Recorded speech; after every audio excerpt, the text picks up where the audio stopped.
तो दोस्तों स्वागत है आपका एक बार फिर हमारी बीएमसी की इस तीसरी वीडियो में। यहाँ हम बेस कैंप से उत्तरकाशी से निकलकर और ग्लेशियर के लिए जो निम का बेस कैंप है वहाँ के लिए चल दिए हैं। और ये सफ़र थोड़ा सा मुश्किल होने वाला था हमारा, क्योंकि 2-3 दिन हमें लगातार पहाड़ पे चढ़ाई करनी थी। 1-1.5 घंटा हम निम से निकलने के बाद बस से बुक्की विलेज पहुँचे और यहाँ हम लगभग 9:30 के आसपास पहुँचे। यहाँ से हमारा सफ़र शुरू हो गया था पैदल का, और हम बुक्की विलेज से नीचे उतरने के बाद नदी पार करके और ग्लेशियर की तरफ चल दिए थे। तो 1 घंटा सफ़र करने के बाद नीचे नाले को पार करते हुए हम पहुंच गए थे इस खूबसूरत से गांव बुक्की विलेज में। और ये ज़्यादा ऊंचाई पे नहीं था, लेकिन मेन सफ़र हमारा यहाँ से शुरू होने वाला था। तो यहाँ से हम पहुँचने वाले थे तेला जो कैंप है, तेल कैंप भी कहते हैं उसे, वहाँ। और बुक्की तक ज़्यादा चढ़ाई नहीं थी, एक पहाड़ था बस ये खाली जो आप देख रहे हैं। वहाँ से हमने सफ़र शुरू किया था और नदी को पार करते हुए इस साइड हम खेतों में आए थे। और यहाँ हम चढ़ते चढ़ते, ये बिल्कुल खड़ी चढ़ाई थी और लगभग 2 घंटे के आसपास हमें हो गए थे यहाँ चढ़ते हुए। दोपहर के 12 बजे के आसपास का टाइम है अभी, और अभी सफ़र काफ़ी लंबा था। ये आप देखेंगे नीचे बिल्कुल खाई है और ये पत्थर काट के रास्ता बनाया हुआ है बेस कैंप के लिए। यहाँ से हम तेल कैंप पहुँचेंगे।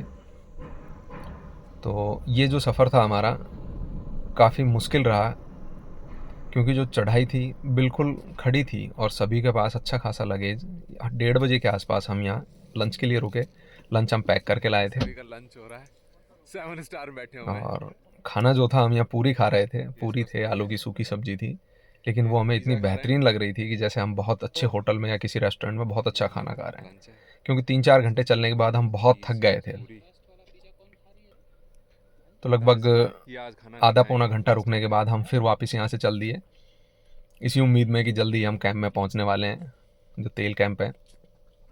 लेकिन ये आसान नहीं था, और लगभग 4 बजे के आसपास हम तेल कैंप पहुँचे थे। ये पहाड़ों के बीच में एक सुंदर सा मैदान है, चारों तरफ पेड़ हैं, अखरूट के काफ़ी पेड़ हैं। 4:30 बजे के आसपास तक हमने अपना बैग वैग रखा। चाय पीने के बाद हमने थोड़ा सा रेस्ट किया और उसके बाद हम थोड़ा सा यहाँ एटमॉस्फेयर में एडजस्ट होने के लिए एक छोटी सी वॉक पे निकल गए।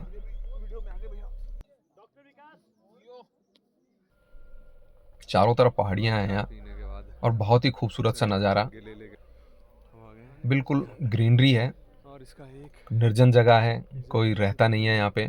सिर्फ निम के जो स्टूडेंट आते हैं वो यहाँ रुकते हैं, अदरवाइज बीच में गर्मियों के टाइम में गडरिया अपने पशुओं को लेकर आते हैं। तो तेल कैंप से लगभग आधा पौना घंटा चढ़ने के बाद ये एक बहुत ही प्यारा सा ग्राउंड था। यहाँ हम थोड़ा सा एटमॉस्फेयर में एडजस्ट हों इसलिए आए थे, और दूसरा रीज़न ये था कि यहाँ मोबाइल टावर आते हैं। नेटवर्क हमारा लंच हमने जहाँ किया था वहीं छोड़ गए थे, और अगले लगभग 15 दिन तक कोई नेटवर्क नहीं होने वाला था। तो ये था कि यहाँ नेटवर्क मिलेगा, हम कॉल पे लास्ट कॉल कर सकते हैं। लेकिन नेटवर्क नहीं मिले कुछ फ़ोन्स में, एयरटेल में शायद यहाँ नेटवर्क आया था, और हम वापस तेल कैंप आ गए। ये हमारा टेंट है और सभी बहुत थक गए थे। तो एक रात तेल कैंप में रुकने के बाद अगले दिन हम सुबह निकल पड़े गुजरहट के लिए। यह सफ़र हमारा बड़ा मुश्किल रहा, लंबा भी था, क्योंकि 8-9 घंटे पैदल चलना था हैवी लगेज के साथ। क्योंकि फर्स्ट डे हमने लगभग 5-6 घंटे जो हम चले थे उसमें लगभग 5,000 फीट से और 8,500 फीट पे जो तेल कैंप है वहाँ तक की चढ़ाई करी थी, और अब हमें लगभग 10,500 फीट की हाइट तक पहुँचना था। और थकान होने के बावजूद भी धीरे धीरे हम मंजिल की ओर बढ़ने लगे, क्योंकि किसी को उम्मीद नहीं थी कि इतना मुश्किल सफ़र होने वाला है। शाम को 4-5 बजे तक हम तेल कैंप पहुँचे थे, और अगले दिन फिर सुबह हम निकल चुके थे गुजरहट के लिए। और इस रास्ते में नदी भी थी, नाले भी थे। अच्छा, पहले गुजरहट तक जब हम आए थे तो हमें कहीं भी पानी की धाराएं या कहीं कीचड़ नहीं मिला। ये हमारे पॉटर हैं जो सामान लेके जा रहे हैं, ये अपने वेट से ज़्यादा वेट लेके चल रहे हैं। 60-70 जिनका वेट है उससे ज़्यादा ये वेट अपनी पीठ पे कैरी कर रहे हैं। तो इस दिन हमारा सबसे बड़ा मुश्किल दिन होने वाला था। सभी की पीठ पे अच्छा खासा वेट था, 25-30 केजी के आसपास। और फर्स्ट डे हमें कहीं भी कीचड़ वगैरह या ऐसा कुछ नहीं मिला। अब हम जब सेकंड डे चले थे तो हम मोस्टली जंगल में जब चल रहे थे तो हमारे आसपास पानी की धाराएं आ रही थी, नदी थी।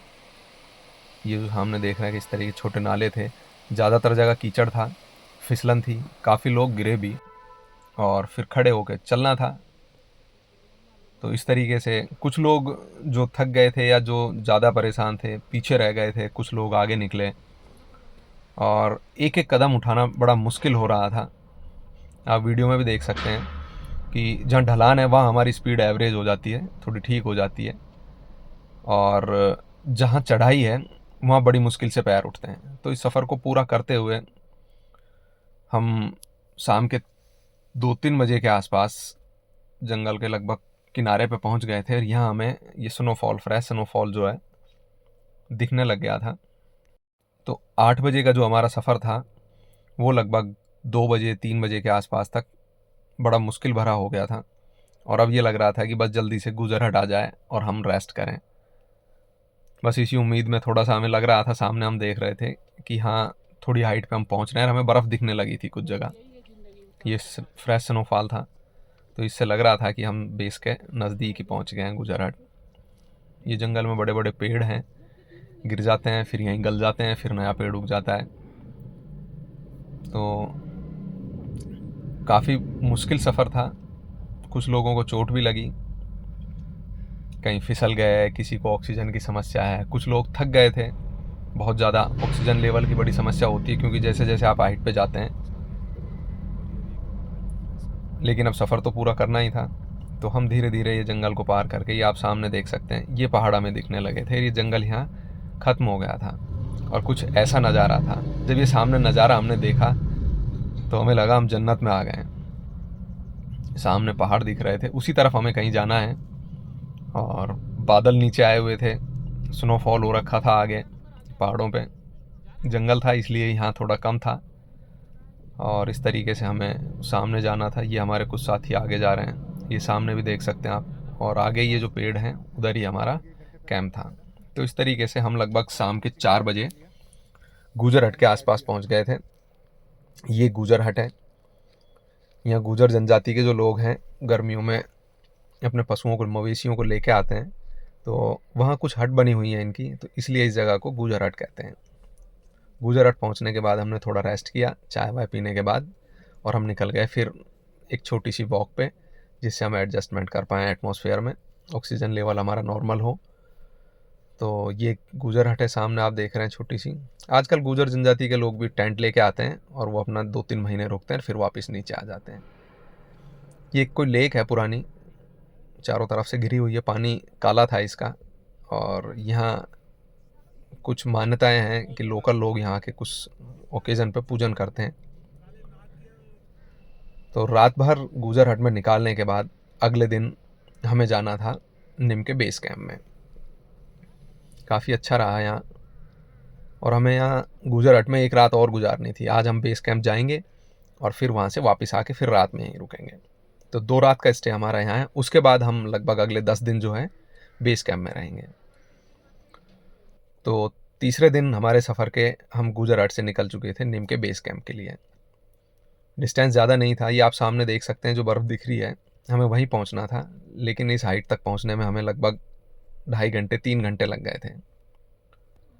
बीच में हमने पूरे सफ़र में ही 2 घंटे 1.5 घंटे जैसा होता था थोड़ा सा रेस्ट लेते थे, ड्रिंक व्रिंक करने, अपना ग्लूकॉन डी रख रखी थी या एनर्जी ड्रिंक जिसके पास है, और फिर चल देते थे। तो फाइनली तीसरे दिन हम दोपहर में पहुंच गए थे निम के बेस कैंप में। ये हमारा निम का बेस कैंप है। यहाँ हमने कुछ सामान रखना था हमारा, और खाली बैग लेके हमें वापस गुजर हटाना था, और जो बाकी सामान था हमारा वो हमें अगले दिन जब वापस बेस कैंप आना है तो लेके आना है। तो वापस हम पहुंच गए थे एक और रात गुजारने के लिए गुजर हट में। बहुत ही प्यारी जगह थी, एक साइड ग्लेशियर था और एक साइड